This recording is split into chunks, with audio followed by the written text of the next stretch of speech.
Good afternoon, friends. Good afternoon, YouTube. It's a sunny afternoon. It's quite hot actually. And today we are going to talk about something really interesting. It's what most of the motor bloggers are actually doing with their bikes. So today it's something really different that we are going to speak about. It's I own a 2013 Ninja 300. So today I'm going to speak about 10 things I dislike about my bike. Now, starting with the first thing about I don't like about the bike is the brakes. The brakes need to be really sharp. When you buy a stock Ninja 300, what you get is spongy brakes. Now this is also a complaint that is also in the international market as well. But what I have done is, after replacing the stock pads, the disc pads, the braking has improved. Now if at all you want really good braking, you can install the Brembo brake pads as well as the headlines, and you get massive feedback. You get a feedback, but it is a bit spongy. So that is not something that you want when you're going really fast and you want to cut down speed. The second most important thing that I dislike about the bike were the tires. On the stock Ninja 300 you get IRC tires, which are actually shit. Believe me, after 4,000 kilometers the bike will start fishtailing. You will not get any confidence while cornering. Hence I have shifted to the Michelin Pilot Street Radial, which is actually good. I have almost done about 15,000 16,000 on these tires, and they still provide this feedback, which I did not get in the IRC. That is one thing that Kawasaki should take care about the tires. They should actually replace the tires with the Michelin ones. I think so the international market now comes with Michelin. Now the third thing that I dislike about the bike is the seat. The pillion seat is really hard. Trust me, I hate sitting pillion on this bike, on my own bike as well. It's really hard. It gives you a sore ass. The rider seat is a bit okay, but on a long ride you will still feel that. The fourth one that I want to point out is the swing arm. Now this has a box swing arm. I so wish the bike came with an aluminum swing arm, like somewhat like the high-end bikes. It's just a box swing arm, which actually looks a little dated to me, but still it does the job. There's no problem. I get good feedback while cornering, and it doesn't make a difference. But then yeah, the aesthetic wise the swing arm would have helped in terms of also weight reduction. In case you use an aluminum swing arm, that would also cause some weight reduction as well. So that is one thing. The fifth part that I want to point out is the windscreen. Now this is something that no one would actually care, but yeah, the windscreen, the stock windscreen does not offer that much of wind blast protection. So the stock windscreen is actually quite flat, and you have a lot of wind blast on you. So hence I have actually shifted to the zero gravity one, which has provided exceptional wind blast protection. So I'm really happy with that. Now in terms of the bike, I'm actually quite satisfied, but I'm just pointing out the 10 things that I dislike. Now the sixth thing that I dislike is basically the meter. Now if you see, I'll just switch it on for you.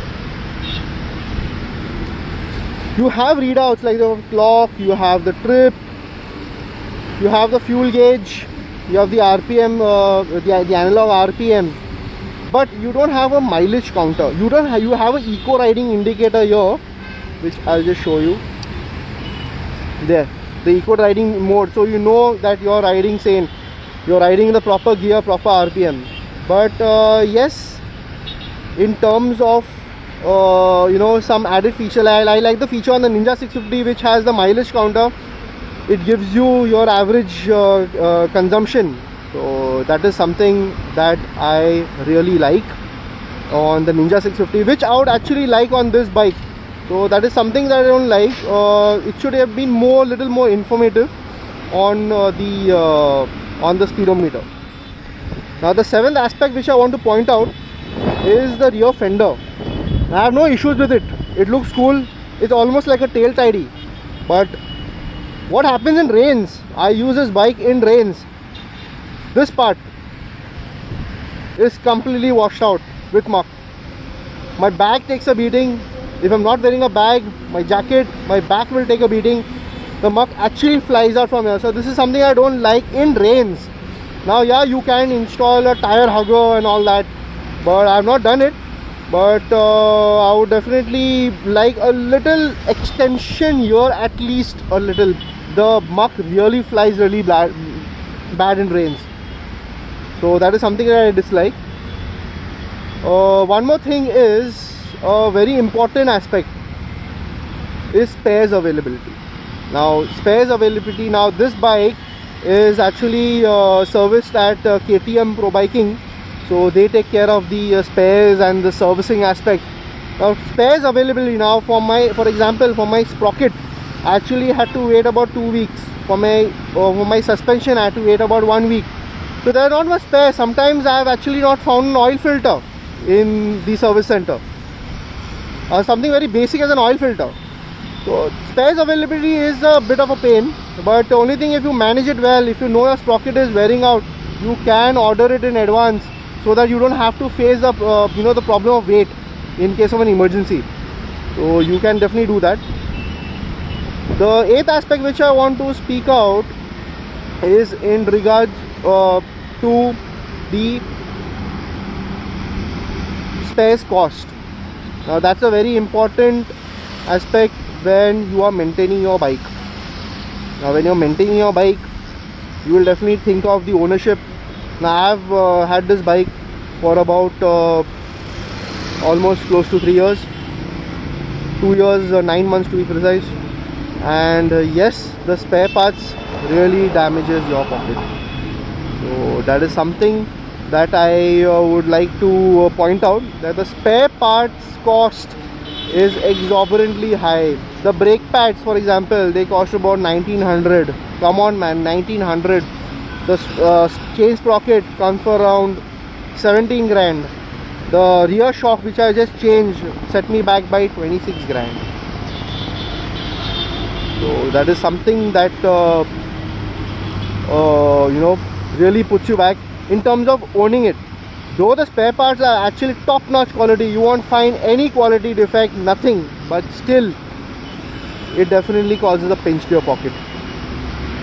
But that's something that you have to take care while owning a Ninja. That was my 9th point. Sorry. The last and the foremost point that I want to point out is no ABS. Now such a bike with so much potential definitely would require an ABS. Now many would start debating that, why do you want to depend on ABS and blah blah blah. But yes, having ABS in your bike is definitely something that you would want in terms of panic braking, in terms of in a situation where you would actually brake. Yes, ABS would help you. Now even if the cost would go up by 30 to 40 grand for an ABS version, I would definitely go and buy it. I would love the bike to come in an ABS version. I don't think it's coming, but that is something that I sorely miss in this. But so these are the 10 aspects that I have pointed out in terms of what I dislike about my bike. But I would have said that I dislike, but I am definitely very happy with it. It's not that I'm, cribbing, or I don't like the bike, I want to sell it ASAP. But this is something that I want to do. I really love it. And yeah, I have done some mods to actually overcome. Like, say for example, I didn't like the windscreen, I just changed it to zero gravity. So that is something that I have done. So more or less, this bike rocks. It's a complete value for money. It definitely brings a smile on your face every time you open your throttle. So that's it for today, guys. Have a lovely weekend ahead. Ride safe, wear helmets, wear gear, and remember all the gear all the time. Thank you.